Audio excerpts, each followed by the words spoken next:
আসসালামু আলাইকুম। আমরা 2025 5ই আগস্টের পূর্বে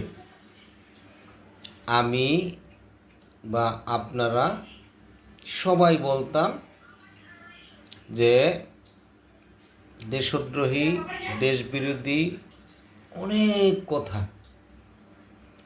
গোলামি না আজাদি, এই ধরনের বাক্যে সয়লাভ এক পক্ষ আর এক পক্ষকে সবসময় দোষারোপ করত। ইন্ডিয়াকে এইটা দিছে, ওইটা দিছে, হ্যান করছে, ত্যান করছে, মানে এই যে প্রোপাগান্ডা, মিথ্যা কথা সয়লাভ করে রাখছে।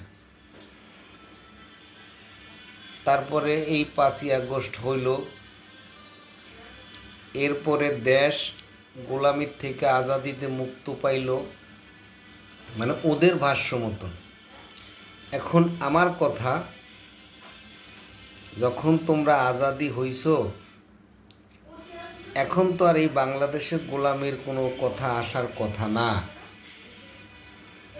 বিগত সরকার, উন্নয়নশীল সরকার বলতে বাধ্য হলাম, তার কারণ হচ্ছে এই উন্নয়নশীল সরকার যে সকল চুক্তি করে গিয়েছে, সে সকল চুক্তির ফসলস্বরূপ এই ভারত থেকে পাইপলাইনে তেল আইনা সংকটমূলক অবস্থান দূর করছে। এখন ওই যে গোলামি চুক্তি, সেটা সুফল এখনকার সরকার পাচ্ছে। এরপরে আসেন, এই তেলের সংকটে চীন থেকে কিংবা রাশিয়ার থেকে যদি কোনো তেল আমদানি করার চিন্তা করে কিংবা আমদানি করতে চায়, সেক্ষেত্রে এখন বর্তমান মিডিয়া, সোশ্যাল মিডিয়ায় সয়লাভ যে আমেরিকার নাকি অনুমতি নিতে হবে।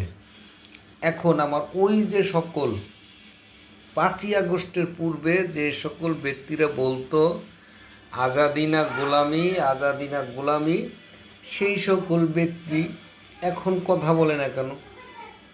আমার